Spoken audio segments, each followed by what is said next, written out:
Hindi umimik si Tyron habang nasa loob sila ng sasakyan at lalo pang kinabahan si Eliza. Panay ang tingin niya sa gwapong mukha nito. Sigurado siyang galit na galit ito, ngunit ang katotohanan hindi ito nagsasalita ay nakapagpaalala sa kanya. Makalipas ang ilang minuto, huminto ang sasakyan at kagad na binuksan ang pinto. Sa magkabilang gilid, lumabas si Tyron sa isang gilid habang si Eliza ay lumabas sa pangalawang bahagi ng pinto. Nang makalabas na siya ay napagtanto niya ng bahay ang mansyon ng Aliman. Bakit sila nandito? Nagtaka siya kaagad na sumunod kay Tyron habang naglalakad silang dalawa papasok ng bahay. Dire-diretsong naglakad si Tyron sa kwarto ni Cordelia habang sumunod naman si Eliza. Nakita ni Eliza si Cordelia sa kama na may lahat ng uri ng mga medical na gadget na konektado sa kanya. Mama, mabilis tong naglakad papunta sa kanya. Minsang nakita siya ni Cordelia, pinilit niyang ngumiti. Biglang lumala ang kanyang sakit at ngayon, hindi na siya sigurado kung mabubuhay pa siya ng 9 na buwang taning ng doktor na mabubuhay siya.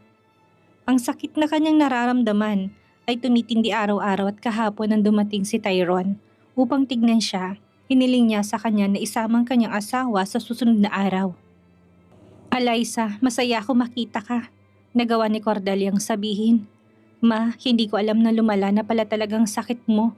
Pasensya na po, Mama. Pakikiramay ni Eliza sa babae. Ayos lang, natutuwa lang ako makita ka. Pinaalam sa akin ni Tyron na nalaman niyang totoong ikaw ang ina ng mga bata. Sabi ni Cordelia. Oo, Mama. Tyron, hindi ka dapat magalit sa kanya. Ako ang nagdala ng idea na yon. Huwag kang magalit, paumanhin ni Cordelia kay Tyron. Alam niya kung gaano ayaw ni Tyron na magsinungaling. Ma, huwag mo na lang i-stress ang sarili mo. Gagawin ko lahat para sa'yo, sabi ni Tyron. Lumawak ang ngiti ni Cordelia saka siya tinanong.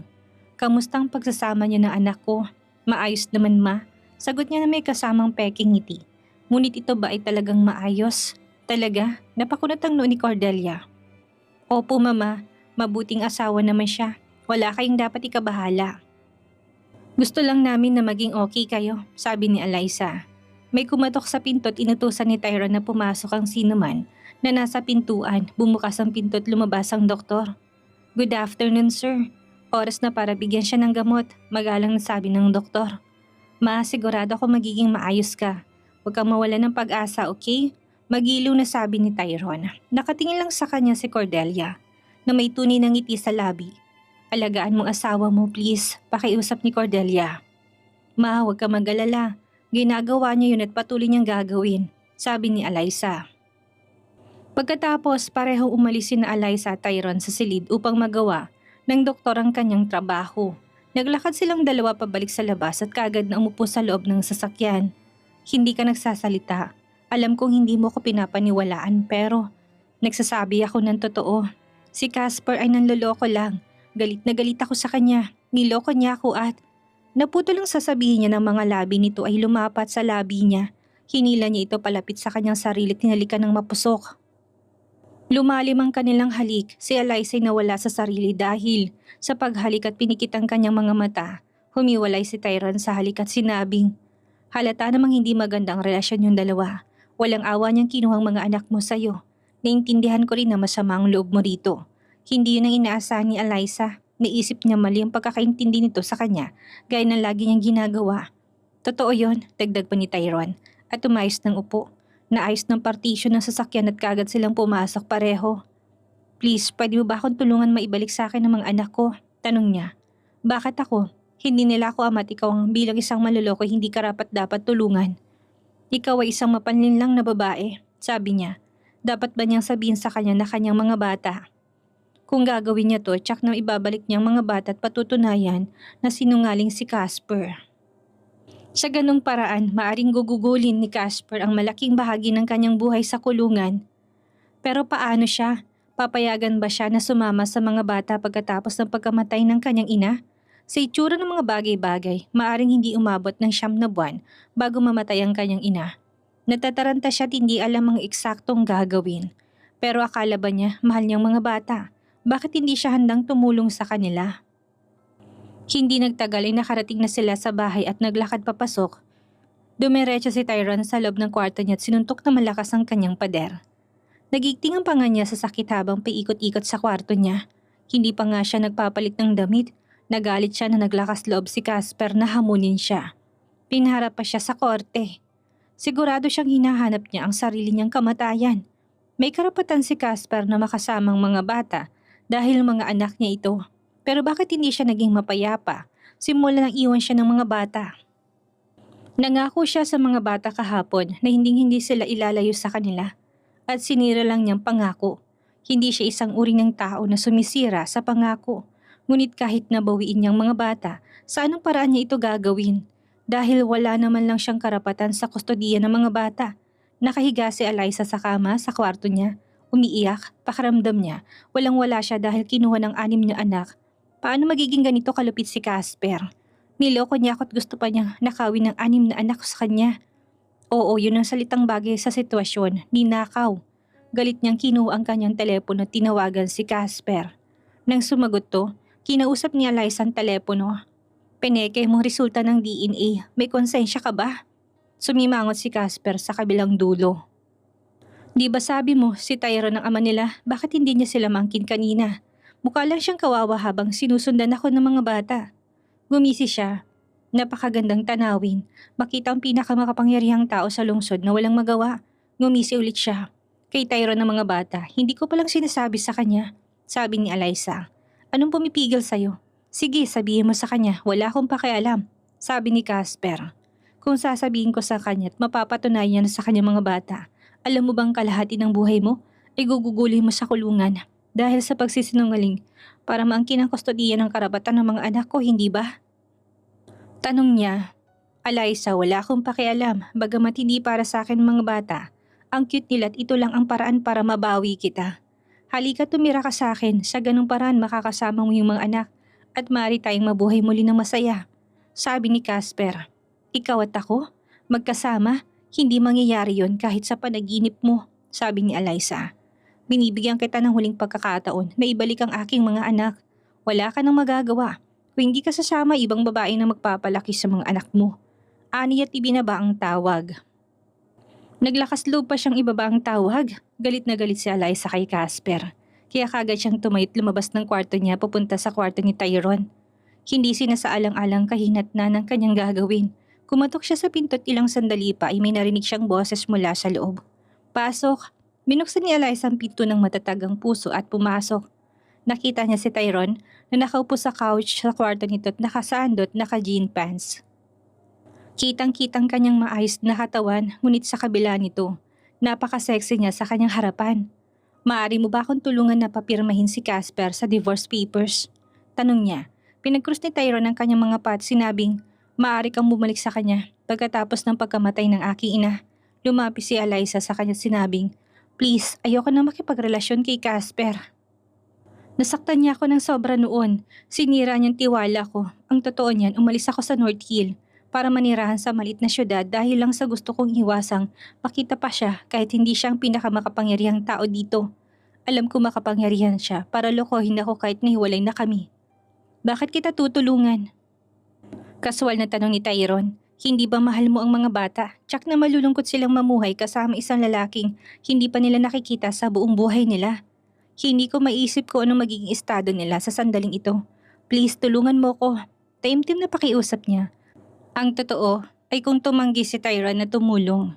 Kung gayon, walang sino man ang may kakayahang tumulong sa kanya. Pero kasalanan mo yan. Dapat dinala mong mga bata sa ama nila para makilala nila. Hindi ako ang ama, labag sa moral ko ang agawin sa kanilang anak ng iba. Sa totoo lang, sa aking makakaya, kaya kong ipatanggal ang international court na yan dito sa North Hill. Kaya kong gawing impyernong buhay ng lahat ng mga hukom na yon. Pero lolo ko ang nagtayo ng hukuman na yon para mapanindigan ng tama at para makakuha ng hustisya. Ang isang karaniwang tao kapag inapi siya ng mayayaman. Hindi ko tatapakan ang pinahayag ng aking lolo. Hindi ako bastardo. Sabi ni Tyrone. Hindi sa kanyang mga bata, bigo at halos umiyak na sabi ni Alyssa. Napatunayan niya sa korte na kanyang mga bata. Pumunta ka sa korte at idemanda siya kung meron kang patunay na hindi kanyang mga bata. Ani Tyrone. Oo, mahal ko mga bata pero wala akong magagawa kung anak niya talagang mga bata. Saka estranghero ka lang sa akin sa pagkakaalam ko. Pinapakisamahan lang kita dahil sa kalusugan ni mama. Kung mamamatay ang nanay ko bukas, papaalisin kita kagad sa paningin ko. Malamig na dagdag ni Tyrone. Hinayaan ni Eliza na tumulong mga luha sa kanyang muka. Bakit galit na galit ang lalaking ito sa kanya? Malinaw na walang pusong natitira sa kanya. Kahit man lang magpakita sa kanya ng konting pagmamahal. Ganun ba siya diring-diri sa kanya? Pero paano kung malaman niyang siyang ama ng kanyang mga anak? Kamumuhian pa rin kaya niya ito? Hindi kita matutulungan babae, makakaalis ka na, sabi ni Tyrone. Malungkot na lumingon si Eliza, hindi man lang tumigil ang mga luha nito. Nang makarating na ito sa harap ng pinto at pipihitin na sana ang knob ng pinto, lumingon ito sa kanya at nilabas ang sekretong tinatago nito sa kanya. Sa iyong mga bata, si Tyrone na akmang magsisindi ng sigarilyo ay nagtaas ng tingin sa kanya nang sabihin ng mga katagang yon. Anong sinabi mo? Napatigil siya sa gagawin at seryosong tumingin sa kanya. Sa iyong mga bata, hindi ako natutulog sa kung sino-sino sa mga club. Nakipag one night stand lang ako sa iyo kasi sobrang nasasaktan ako, sabi ni Eliza. Hindi tulad ng dati niyang mga salitang nahihirapan siyang paniwalaan, pero tila pinaniwalaan niya ito habang tumayo siya at nagtanong. Nagsasabi ka ba ng totoo? Oo, nalaman ko na buntis ako 2 weeks after nating magtalik, sabi niya. Tinatago ko to sa'yo kasi natatakot ako na kunin mo sila sa akin. Pero mas gugustuhin kong kunin sila sa akin ng tunay nilang ama kaysa kunin sila sa akin ng isang tangat manloloko, sabi ni Eliza. Napangiti si Tyrone, bumakat ang kaligayahan sa kanyang puso. Mabilis siyang nagdasal sa kanyang puso na sana hindi to panaginip. Hinawakan niyang kanyang kaliwang braso at sinabing, talaga bang nagsasabi ka ng totoo? Oo, maaari kang gumawa ng isang DNA upang patunayan to, sabi niya. Si Casper ay talagang nagsagawa ng DNA test sa mga bata at sinabi niya sa akin na nalaman niyang hindi siya ama ng mga bata kaya ako ay 100% na siguradong pineke niyang resulta ng DNA na ipinakita niya sa korte. Binitawan niya mga braso niya at bumulong. Sa pangangahas niya, makasama ang mga anak ko sa loob ng maraming oras. Hahayaan ko siyang umungol sa sakit sa buong buhay niya. Sabay bihis ni Tyrone at malakas ang loob na sinabing, babalik ako kasama ang mga bata. Napangiti si Eliza habang nakatingin sa kanya na lumalayo habang galit ito. Gusto niya talagang ibigay kay Casper ang sisira sa kanyang buhay. Yung walang hiyang manloloko na yon. Mabilis na nawalang ngiti sa kanyang muka nang may isip niyang katotohanan hindi siya mahal ng ama ng kanyang mga anak. Papaalisin pa ba siya ni Tyrone pagkatapos mamatay ng kanyang ina dahil halatang hindi niya papaalisin ng mga bata ngayong alam niyang anak niya ang mga ito. Nang gabi ng araw ding iyon, tumakbo si Eliza palabas ng kanyang kwarto nang marinig niyang tunog ng mga sasakyan. Nang makarating siya sa bintana sa sala, hinawi niyang kortina at pinagmasdan ang pagbaba ni Tyrone ng mag-isa. Nasa ng mga bata, akala niya ba'y babalik siya sa mga bata. Biglang nakita ni Eliza ang ilang malilit na figura na lumabas sa kotse sa likod ng kalalabas lang ni Tyrone. Nang makita ng mga bata kanyang mga anak, ang kanyang kagalakan ay agad na tinulak niyang pinto ng sabay-sabay at tumakbo patungo sa kotse. Nang makita siya ng mga bata, mabilis silang tumakbo patungo sa kanya, lahat ay sumisigaw. Mommy! Sa ilang oras na hindi nakita ni Eliza ang mga bata, pakiramdam niya katapusan na ng mundo. Niyakap niyang bawat isa sa kanila ng napakahigpit at sinabing may luha sa kanyang muka. I'm so sorry na hinayaan kong kunin kayo ng lalaking yun. Siya ba talagang daddy namin? Tanong ni Zoren. Hindi siya. Si Tyrone, sagot niya. Sino si Tyrone? Tanong ni Zachary.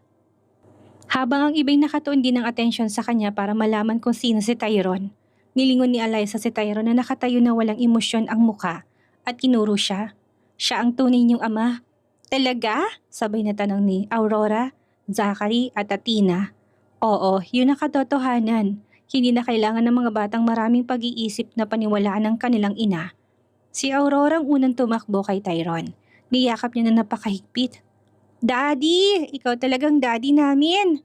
Ang iba pang mga batay tumakbo pagkatapos ni Aurora at pinaligiran si Tyrone. Labis na kasiyahan ang naramdaman ni Tyrone nang malaman niyang sa kanya talagang mga bata. Pinagmasdan ni Eliza sa mga bata na nakumpulan sa kanilang ama. Pasok na tayo sa loob, sabi ni Tyrone at lahat sila ay nagsimulang maglakad papasok.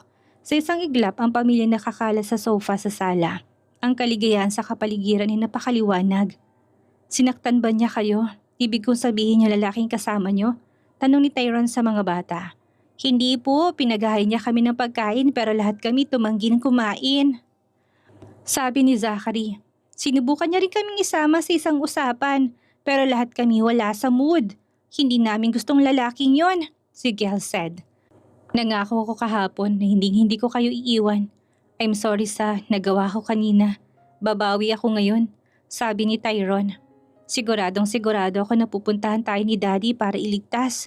Talagang naniwala ko totoo nga pinuntahan tayo ni Daddy, sabi ni Aurora.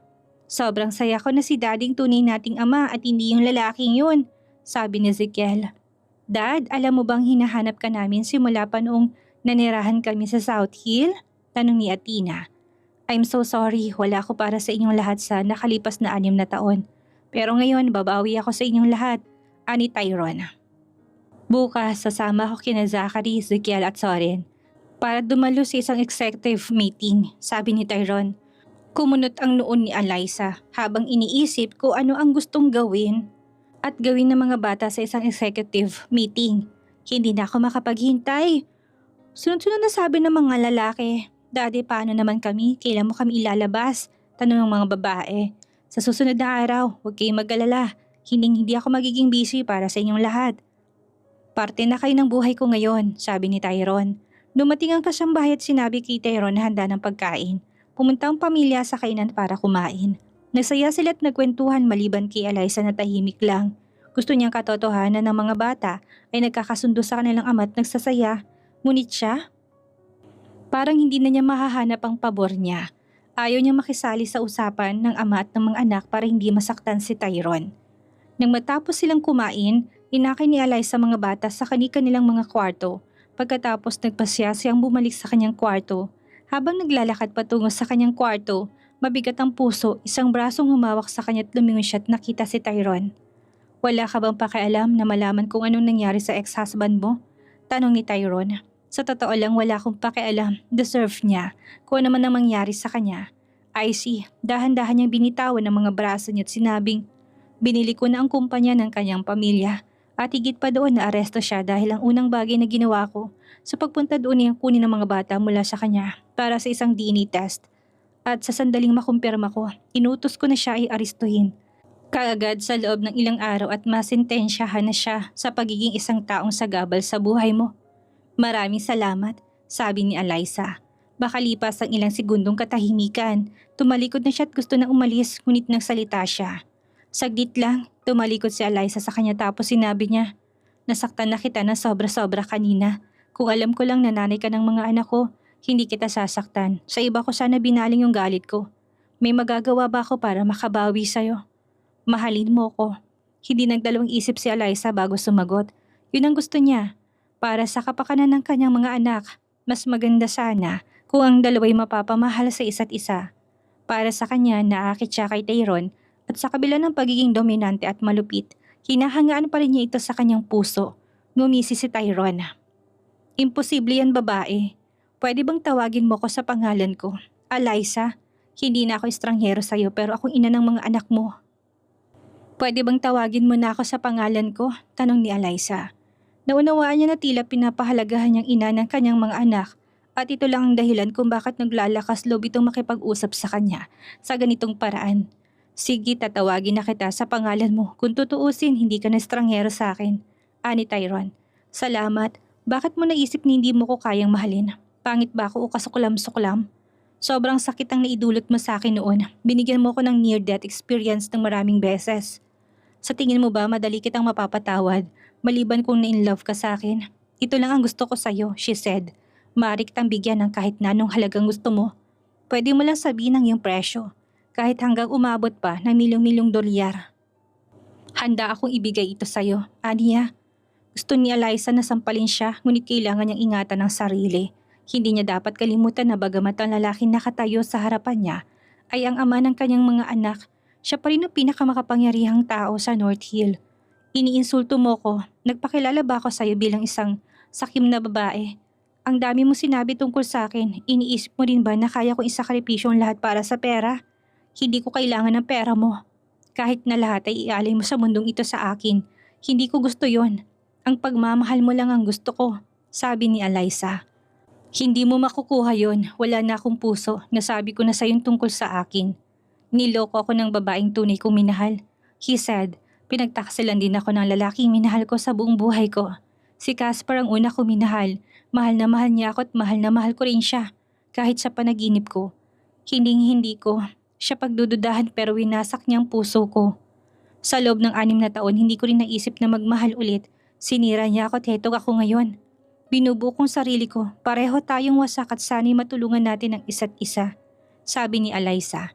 I'm sorry na pinaghinalaan kita noong nakaraan at dahil sa nangyari, 6 na taon na nakalipas halatang hindi ka malandi o manlolokong babae. Ginawa mo lang yon dahil nadurog ang puso mo. Sa totoo lang, yun din ang araw na napanood ko ang isang video na aking yumaong asawa na nakikipagtalik sa ibang lalaki. Ako ay lasing din kung hindi man. Kahit nitapon mo yung sarili sa akin, tatanggihan kita, sabi niya. Tumango si Alyssa at ngayon nakatitig na sa kanyang mukha nang hindi natatakot. Sa katunayan, nabawasan ang takot na meron siya para sa kanya. Pero naiisip ko pa rin na pinilit mong pagpapakasal sa akin, sabi ni Tyrone. At bakit mo naisip na gagawin ko yon? Totoong pagkakataon lang na madalas tayong nakikita. Pinilit kong iwasan ka pero ayaw ng tadhana. Kahit na ganun, hindi mo kailangan mag-alala. Aalis ako pagkatapos mamatay ng nanay mo. Yun ang kasunduan natin, hindi ba? Oo, sagot ni Tyrone.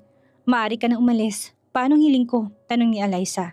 Kung may iba kang maisip, sabihin mo sa akin. Wala akong pagmamahal sa'yo. Good night. Anito tumalikod na sa kanya at hindi nagtagal na wala sa kanyang paningin. Ano kayang mangyayari ngayong nalaman na ni Tyrone na sa kanyang 6 na mga bata? Dahil dito magbago na kayang pagtingin niya kay Alyssa? Magawa kayang magamot ni Alyssa ang puso ni Tyrone na sinugatan ng dating asawa? Yan ang ating aalamin sa susunod nating kabanata.